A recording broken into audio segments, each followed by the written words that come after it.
L'homme s'enduit le corps de farine, se déguisant soigneusement en statue du musée. Son objectif, voler un diamant de 3 milliards exposé au centre de la salle. Profitant d'un moment d'inattention des gardes, Jack appuie discrètement sur une télécommande dissimulée dans un livre.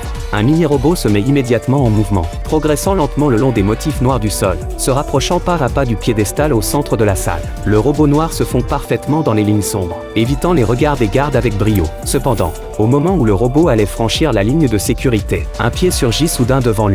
Pris de panique, Jack freine brusquement. Le garde, absorbé par son appel téléphonique, ne remarque pas le robot à ses pieds. Profitant du moment où le garde se retourne, Jack manipule rapidement le robot, qui passe en toute hâte sous le pied du garde, et atteint sans encombre la barrière centrale. La réussite n'est qu'à un pas. Jack, concentré, guide le robot pas à pas, jusqu'à ce qu'il atteigne le bas de la vitrine. Le robot active alors un mode de transformation, se fixant solidement dans l'encoche sous la vitrine, et commençant à grimper discrètement vers le sommet. Enfin, il atteint le sommet. Le robot déploie un bras flexible depuis son abdomen, saisissant le diamant sur la vitrine. Mais l'opération est loin d'être terminée. Jack installe une caméra sur la statue où il se cache, projetant une image holographique du diamant sur la vitrine. Le robot dissimule ensuite le diamant à l'intérieur de son corps. Le vol spectaculaire se termine sans encombre. Cependant, les forces de police, lourdement armées, avaient tendu un piège dans un autre musée, espérant capturer le voleur sur le fait. Mais aucune trace de ce dernier. Alors que le commissaire John discute avec le conservateur, une révélation stupéfiante éclate. Un diamant d'une valeur inestimable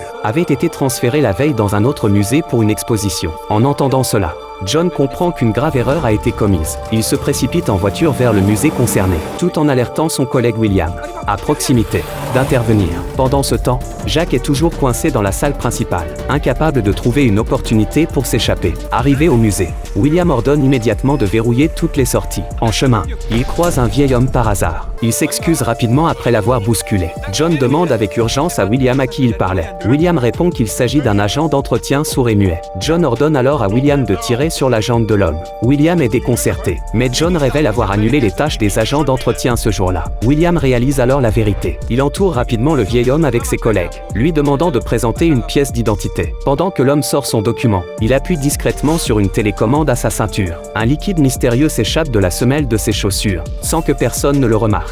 Quand William examine la pièce d'identité, il ne parvient pas à la comprendre. Un sourire discret apparaît sur le visage du vieil homme, lui demandant de regarder au verso. William retourne le document, découvrant le symbole d'un voleur légendaire. Avant qu'il ne puisse réagir, le vieil homme disparaît soudainement dans les égouts.